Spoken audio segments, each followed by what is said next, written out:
Yan, alam niyo guys, ito si Carmel. Malayong marating ng batang ito. Bakit? Kasi, biruin niyo guys, at her age, alimaw na siya kumanta. Before pa diba, doon sa The Voice. Pero tingnan niyo naman ngayon guys, gaano niya nilalaman yung mic, yung stage.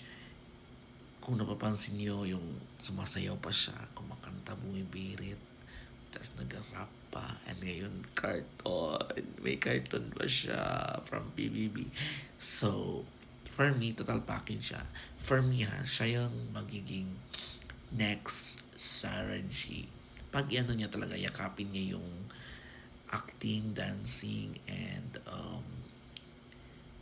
sooner siguro maging ano na siya, like um, magkaroon ng concert, yan, mga endorsement, no? Ito na naman ay para sa akin na siya ang maging next Sarah G kasi the way siya to perform, guys, buhay na buhay yung mga tao. Kung nakita niyo yung nag-Philippine Arena siya sa Bini, parang nag-guest ano siya doon. Guys, ginising niya buong arena. And ngayon, every time sa showtime, sa ASAP, grabe, hiyawan ng mga tao. So, alam mo yung factor ng isang um, performer. Ganun na ganun si Sarah ang dating. Pero, I'm not saying na talagang magiging Sarah G. Pero, feeling ko lang siya yung magiging next. Kasi, yung aura niya, yung pagdating niya sa performance, talagang yung, andun yung energy ang taas. So, kita niyo naman napaka-hyper ng bata. So, kaya tuloy-tuloy lang, Carmel. And, hopefully, tuloy-tuloy din ang cartoon. Kasi, just ko, cartoon din ako. Oh, cartoon fine. Oh, kung napansin niyo yung mga uploads ko sa Facebook, sa TikTok, guys, kung paano ako, kung nakilig talaga dun sa ano. Pero ano na tayo, no? Andun tayo sa boses niya. As in, yung boses niya talaga is pang malakasan, guys. Promise. Para siyang, ano, parang, ano tawag nito, taga ibang bansa, yan, Hollywood actress or black singer na talagang, guys. And ito pang napansin ko sa Ain't No Way. Kung pansinin niyo yung mga kumakanta, guys, siya yung mas sinarili niya yung kanta. Like, akala mo siya talaga yung singer ng kanta na yan.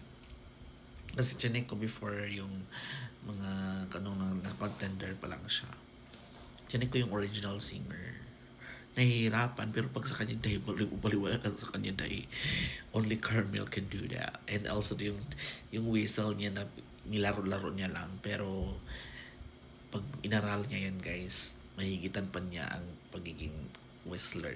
Char, nag-whistle. So, nilolok ko siya as, my next, target na pinapanood, ganun. Kasi, aside from Sarah G, at sa mga ibang artista na pinapanood ko kasi, kumbaga na-entertain kasi ako eh. So, ngayon na andyan na siya, so may bago na namang playlist yung artist na papanoorin ko.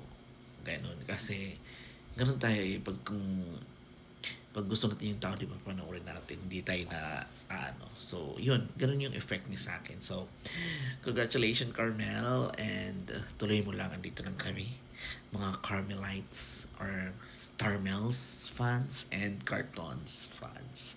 Andito lang kami. So, yeah. Tuloy-tuloy lang.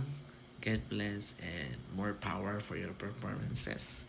Sooner, concert soon sa Arnett or MOA or Philippine Arena, ganun.